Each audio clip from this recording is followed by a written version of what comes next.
निष्कर्ष की तरफ बढ़ूंगा। मैं एक आईएएस ऑफिसर को जानता हूँ, 2 आईपीएस को जानता हूँ, बहुत योग्य लोग, देश के सबसे अच्छे संस्थानों से पढ़े हुए लोग, प्रॉपर आईएएस प्रॉपर आईपीएस में नौकरी करने वाले लोग, और इन तीनों ने अपना जीवन समाप्त कर लिया नौकरी में रहते हुए। क्यों? क्योंकि नौकरी और घरेलू जो दुविधाएं थी उनको झेल नहीं पा रहे थे, ना झेल पा रहे थे, ना भूल पा रहे थे, लेट गो नहीं कर पाए तो गिव अप कर दिया। और इसलिए मुझे अक्सर लगता है कि जितनी चीज़ें हम सिखाते हैं बच्चों को, हिस्ट्री, इकोनॉमिक्स, लिटरेचर, वो सब ठीक है, उनका भी महत्व है। शायद उससे ज़्यादा महत्व इस चीज़ का है कि ये समझें कि अपने इमोशंस को कैसे मैनेज करना है।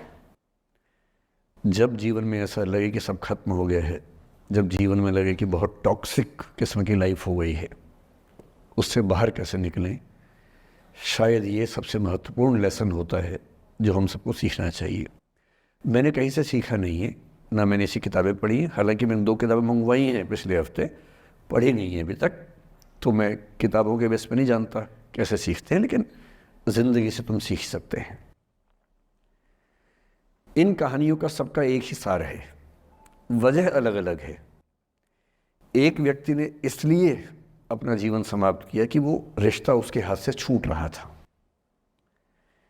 एक ने इसलिए जीवन समाप्त किया कि रिश्ता बन गया था पर समाज के दबाव, घर के दबाव मैनेज नहीं कर पाए। एक ने ज़िंदगी भर शादी नहीं की सिर्फ इसलिए कि वो पुरानी यादों को भूल नहीं पाया।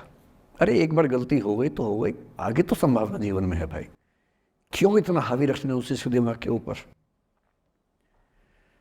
कुछ लोग देश की सबसे अच्छी नौकरी में होकर हर पैमाने पर सफलता की हर कसौटी पर खरा उतरने के बाद जीवन नहीं बचा पाए, क्योंकि दूसरों की नज़र में आप बहुत सफल हो जाए, अपनी नज़र में शून्य हो, तो फिर जीवन कैसे बने, जीवन कैसे बचे।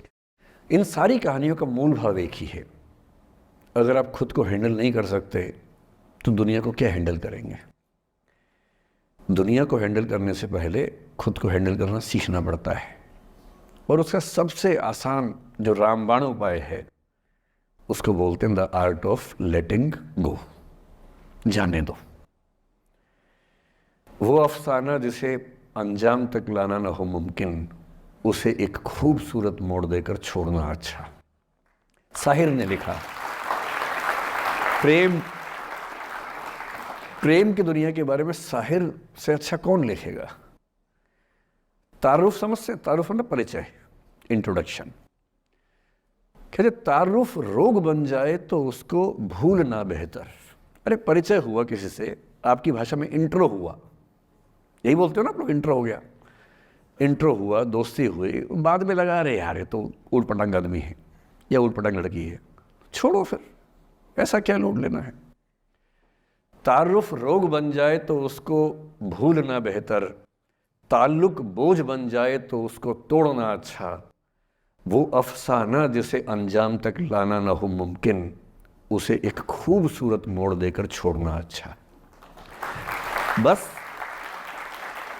बस करना ये है कि खूबसूरत मोड़ देकर छोड़ना है, हाथ में तेजाब की बोतल लेके नहीं। और आज की पीढ़ी का ये समझना बहुत ज़रूरी है कि छोड़ना भी अच्छे तरीके से हो सकता है। तो मैं उस बात पर हूँ,